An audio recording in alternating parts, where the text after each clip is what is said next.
The Philippines is a maritime archipelagic nation. The Philippines' exclusive economic zone covers an estimated 2.2 million square kilometers of water. In the West Philippine Sea, an estimated $3.3 trillion of trade passes annually. We sit with thought leaders who will give us their perspective on climate change and food security. I'm Attorney Karen Jimeno, and this is The Way Forward. Secretary Robert Borge was appointed Commissioner and Vice Chair of the Philippines Climate Change Commission. He was Presidential Assistant on Foreign Affairs and advised the Office of the President on key multilateral and bilateral issues. Secretary Robert, welcome to The Way Forward. Thank you very much, Attorney Karen Jimeno. I'm very pleased and honored to join you today. How would you explain climate change? Climate change is defined as a change in the climate attributable to direct or indirect human activity that which changes the composition of the global atmosphere that is in addition to climate variability, natural climate variability over a comparable period. Climate change is driven by human activity.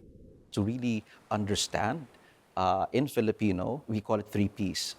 Pag-unawa, because understanding allows us to plan better, pagplano. And then pangatlo would be pagsunod, or to comply with whatever are the policies that are formulated by our government so that we can adapt and mitigate the impacts of climate change. As an archipelago, with the 5th largest coastline in the world, oceans for Filipinos mean our lives. And so it's critical that we learn how to manage it in a sustainable manner and that we use it and utilize it in a way that our future generations will be able to also profit from the resources that the oceans have. How can the development of the blue economy help reduce climate change? What the principles of blue economy are for sustainability and the development would be critical for us, not just for climate change also, but for disaster risk reduction. They seem to be some of the poorest sectors in our economy, and the kind of living that you can make there is really not something that reduces that inequality gap. The fishery sector as it is contributes about 1.3% of our GDP. It's important to get our private sector on board because we would want our fishery sector to be part of a value chain where the value chain is not just profit-oriented, but it also takes into consideration the socio-economic development of the most vulnerable sector. The Climate Change Commission has taken initiatives on green jobs. Is there something related to green jobs that also translates to the blue economy or the fishery sector? What the Green Jobs Act wants to do is to certify the processes so that our industries can move towards more environmental friendly processes. So the Green Job certification process is really for the process for production. So they may be more aptly applied to larger MSMEs. Your processes can be presented to the Climate Change Commission, and we will look at these systems and then check whether they're green, and then we will certify that.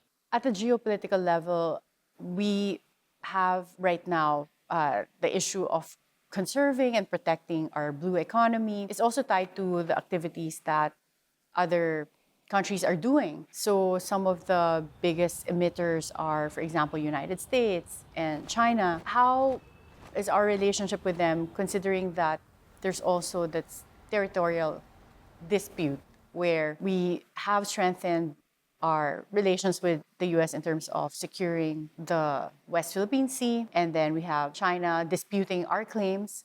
I think the United Nations, which we are a member of, provides the opportunity for us to address any and all questions on disputes. In fact, it should be lauded for its emphasis on peaceful settlement of disputes, whether bilateral or in the regional or in the multilateral setting. So it's important that the framework for cooperation should be further strengthened. And I think the UNFCCC, as well as UNCLOS, will provide that. What we want is to focus on the scientific side, the environmental side, and the social side, which should be better motivators, I think, for governments to work on something that everybody will benefit.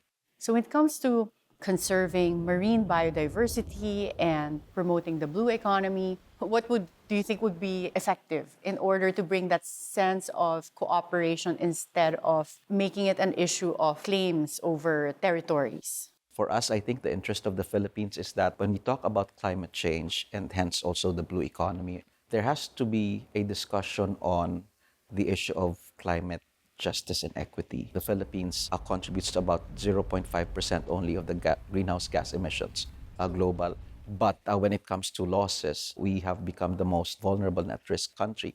We have to continuously work within the multilateral framework, at the same time be very, very aggressive with our partnerships, bilateral partnerships, because that's when things happen a little bit quicker compared to the multilateral setup. Because the multilateral framework is the norm-setting framework. And you very well know, UNCLOS took several decades to happen, and we're only testing its contributions to the international community. Thank you so much, Secretary. Would you have any final words or final message to our fellow Filipinos when it comes to climate change? And as we say in the Climate Change Commission, pagsama-sama naman, nakikita na kayang lampasan ng Pilipino ang anumang unos.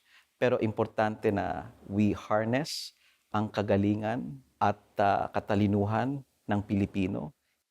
We thank you so much for your time here today. We really learned a lot. It's really vital that we let people understand what climate change is and what we need to do to truly make a difference.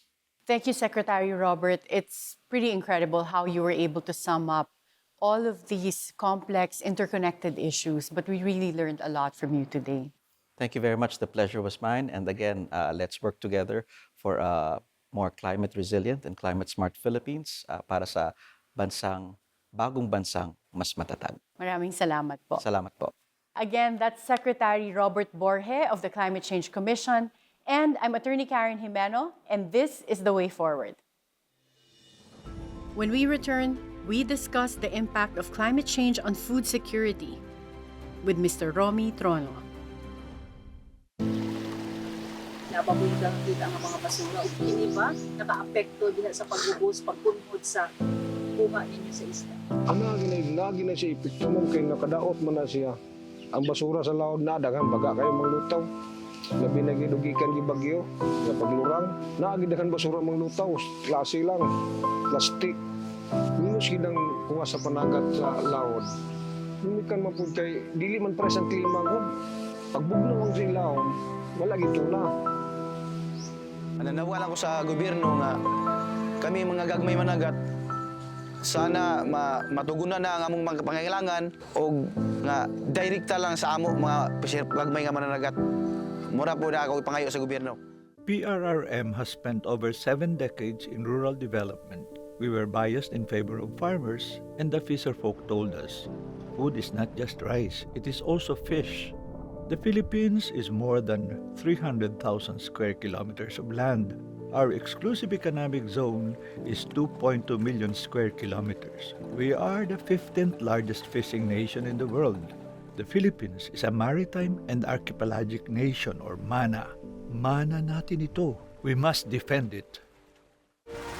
This is The Way Forward. Mr. Romeo Trono is a visionary leader and technical expert in biodiversity conservation and coastal and marine ecosystem management. He conceptualized, fundraised, managed, and completed over 100 projects in both terrestrial and marine ecosystems on threatened species conservation, fisheries management, protected areas, biodiversity corridors, and large-scale conservation areas. He was also a former executive director and vice president of the Conservation Program and Field Operations of WWF Philippines. Mr. Romeo Trono, welcome to The Way Forward. Hi, Karen. Thank you very much for inviting me to the show. Romy, you have experience in biodiversity conservation spanning all the way up to the 1980s. Can you explain to us what biodiversity is? Actually, a lot of biodiversity experts and conservation organizations define biodiversity as the sum total of all life on Earth. And it is the wealth of genes, species, ecosystems, including ecological processes that make our world what it is now. How does climate change affect biodiversity? We know for a fact that excessive heat warms the oceans, and that actually leads to unparalleled cascading effects, such as melting of the ice in the polar regions, sea level rise. They call it marine heat waves or sea temperature warming, and sometimes also ocean acidification. Can you just imagine if sea level rise really happens? About 2 billion people in some mega cities around the world, live close to the coastal areas, and they are vulnerable to climate change impacts. And in terms of food, there's about half of the world's population, about 3.3 billion, actually depend on fish and other marine products as their source of protein. So, can you give us an idea of what these biodiversity conservation methods are? Formulating integrated coastal management plans for a broader management area, because we all believe that these marine ecosystems have or provide communities a lot of ecosystem services like food security, like we know coral reefs. If you have healthy coral reefs, they serve as barriers to strong storm surges, just like mangroves. Do you think that national security is tied to biodiversity conservation? Oh yes, I think this issue need to be addressed by a broad range of stakeholders and government agencies, including non-government organizations. Yes, it's a threat to our security, but I'd like to slant it as food security. Because if you look at the previous studies in the South China Sea on connectivities of marine ecosystems, these countries are actually interconnected. There are countries that are sources of larvae. There are countries that are sinks. So if you do something bad in one area, it will definitely impact the other side. So they have this window called international waters, where the scientific basis are the large marine ecosystems. And an example of that, although there are about 66 LMEs around the world, there are two here in the Philippines. It's the Sulu-Celebes Sea LME and the South China Sea. And in the project that I mentioned earlier, we're actually working with 5 other countries, because the countries believe that there are a lot of transboundary issues and that they are willing to address those issues together. Although implementation of the activities like, planting mangroves, setting up MPAs for seagrass and coral reef, it will be done by each individual country to avoid that the tension that is being caused by the conflicts in the South China Sea. But the countries recognize that they need to work together to have a long-lasting positive impact on the large marine ecosystem.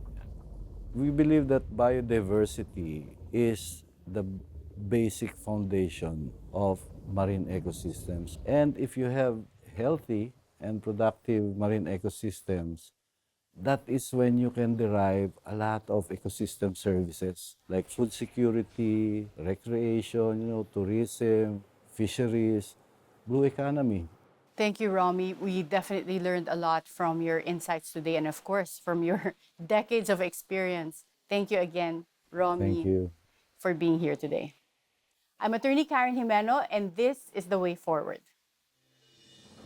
When we return, we discuss the challenges and triumphs of the Filipino fisherfolk with Rizal Palawan Mayor Norman Ong. We need sustainable management of our marine resources. Marine resources are not infinite. We need to maintain, conserve, protect our marine resources, which are the breeding and nursery habitats, so we can prevent recruitment overfishing as well. At the moment, the world's oceans are maxed out in terms of the carrying capacity, especially of carbon dioxide. This is where you get ocean acidification.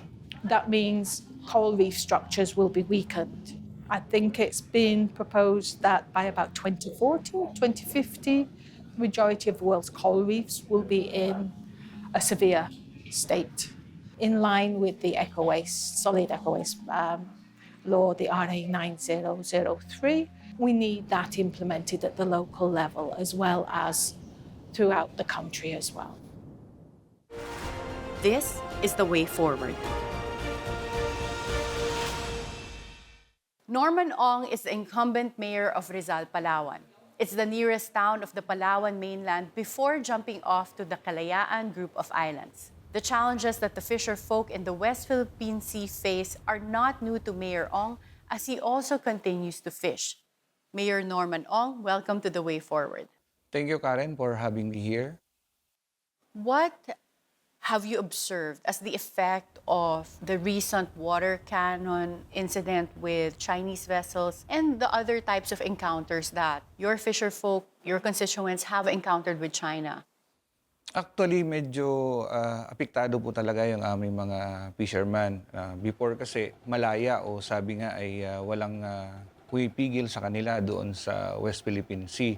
So kaya ngayon, limited lang yung area or fishing ground na medyo pinupuntahan nila. Yung talagang nandun yung presensya ng mga Chinese, hindi na sila doon pumupunta.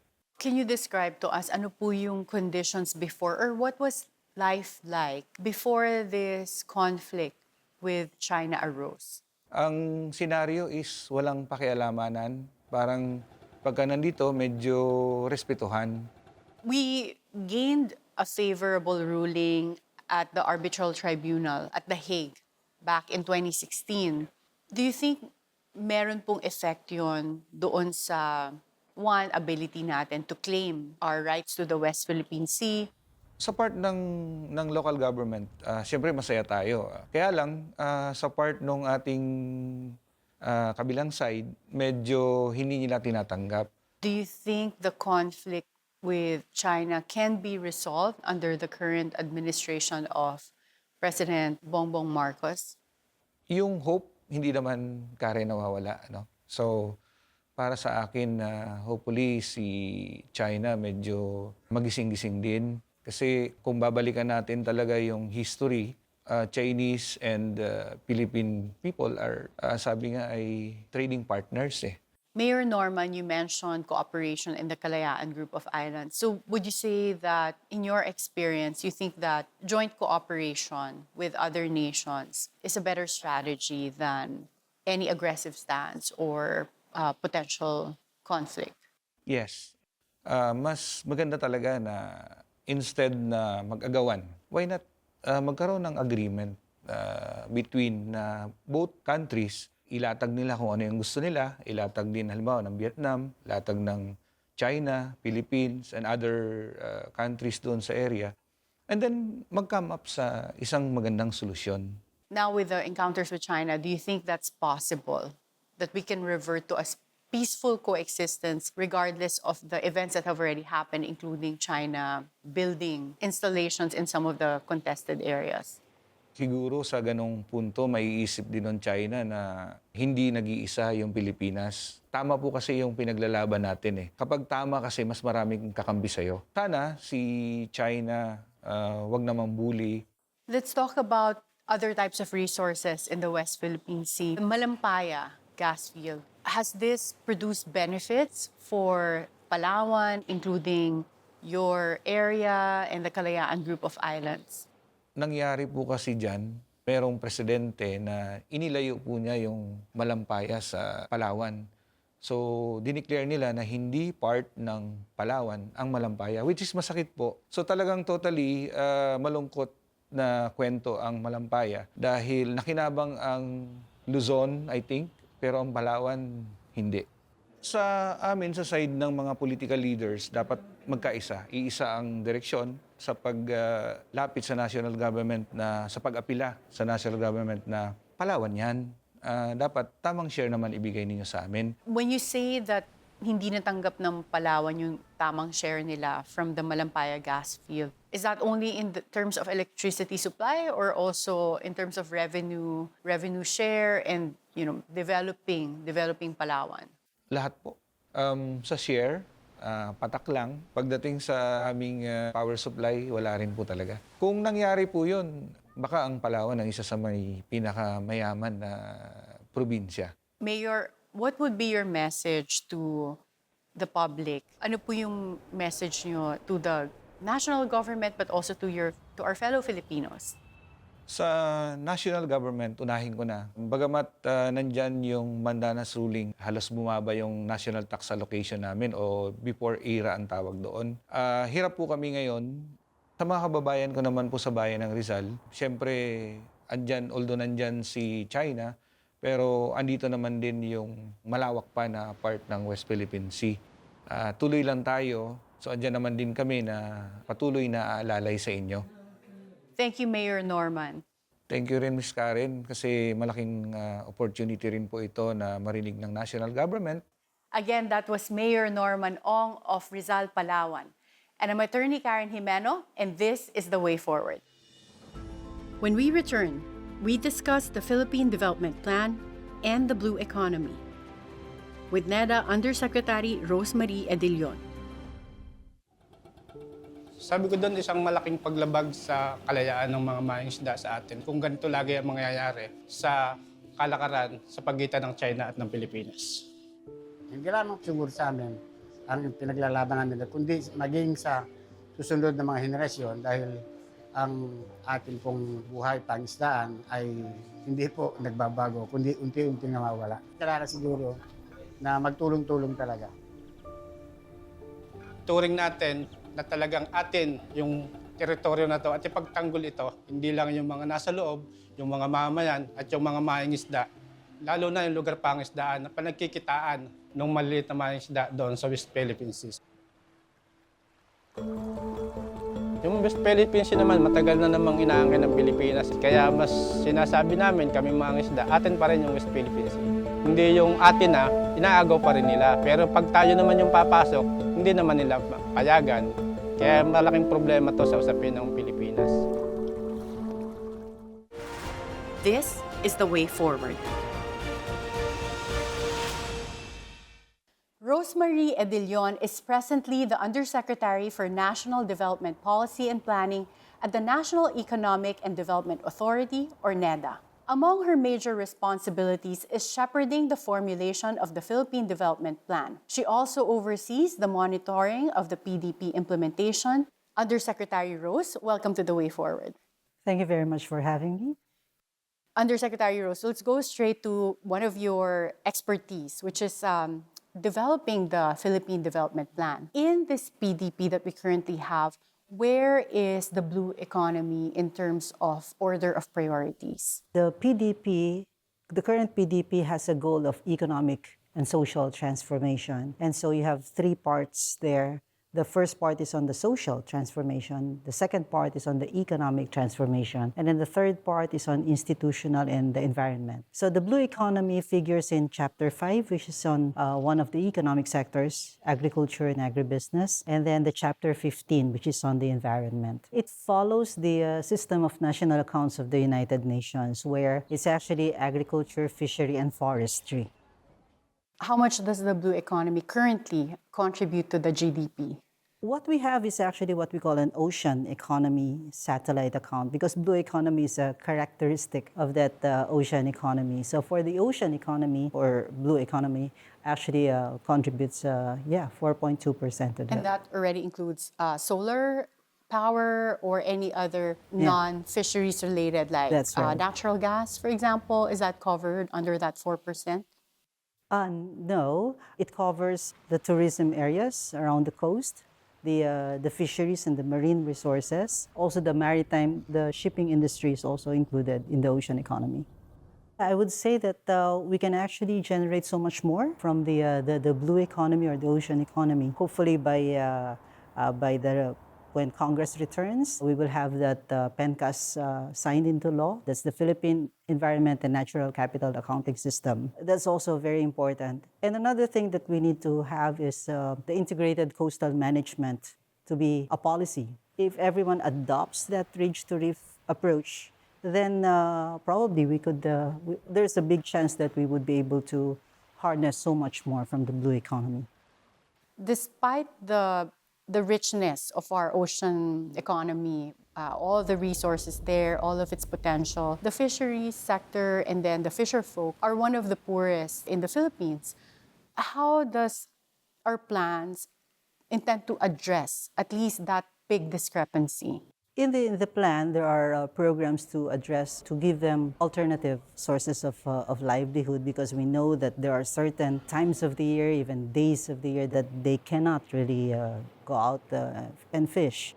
But for fisher folks, when they're thinking of balancing their livelihood with other types of livelihood that are particularly sustainable, like making sure that oceans are preserved or areas that are pristine remain that way, which agency can they interact with, or who really reaches out to them to make sure that they're also equipped to have other sources of livelihood?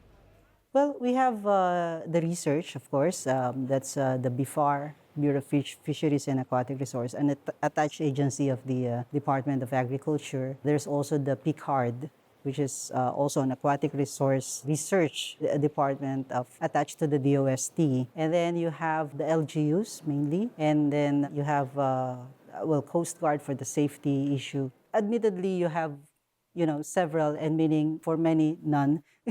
So there's really a fragmentation and overlapping, in fact, jurisdictions. What we're looking for is kind of a comprehensive approach to rationalizing all this. Another thing we also want to look at would be all these interagency bodies, because there has been so many that have been created over the years. And if there's just too many of the agencies, too many cooks, it's hard to draw the lines of accountability. Do you think that spending more on research and development is something that could help the development of the blue economy?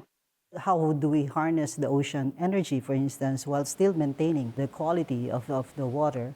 And this is also where the PENCAS comes in. So if we can have an ecosystem accounts and then be able to value that ecosystem, that's already a big piece of information for policymakers, so that regulatory framework can be put in place. The system of national accounts that we have now really just looks at the products and services that are being produced. So it doesn't look at the ecosystem services. It doesn't look at the value of biodiversity.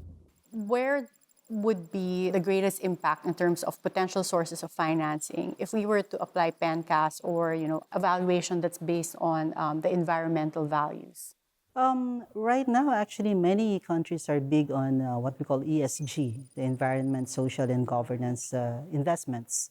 Is there anything else that you think is important that we're missing in this discussion, considering your extensive experience in planning and development? What are policymakers missing? Like, are there any low-hanging fruits that they're not addressing at the moment that could, have an impact in terms of the blue economy, but is currently not being addressed right now? I think there was an attempt before, and it's really to do with greater collaboration, because our problem is that even if it's a small island, you usually would have several municipalities there, several barangays, and then they tend to be very boundary specific. Right, very siloed. That's right. Yeah. What can we expect from the Philippine Development Plan when it comes to the blue economy? Practically half of local government units actually have a coast. And so we want to see many, these LGUs integrate what we call an ocean area management plan or a fisheries area management plan, that it gets integrated into their own local development plans. Undersecretary Rose, we certainly benefited from your government experience and also your intellectual insight. So thank you for joining us today. My pleasure. Again, that's Undersecretary Rosemarie Edilion from NEDA, and I'm Attorney Karen Jimeno, and this is The Way Forward. The Philippines is a maritime archipelagic nation. The Philippines' exclusive economic zone covers an estimated 2.2 million square kilometers of water. In the West Philippine Sea, an estimated $3.3 trillion of trade passes annually. We sit with thought leaders who will give us their perspective on climate change and food security. I'm Attorney Karen Jimeno, and this is The Way Forward. PRRM has spent over 7 decades in rural development. We were biased in favor of farmers, and the fisherfolk told us, food is not just rice, it is also fish. The Philippines is more than 300,000 square kilometers of land. Our exclusive economic zone is 2.2 million square kilometers. We are the 15th largest fishing nation in the world. The Philippines is a maritime and archipelagic nation or MANA. Mana natin ito. We must defend it.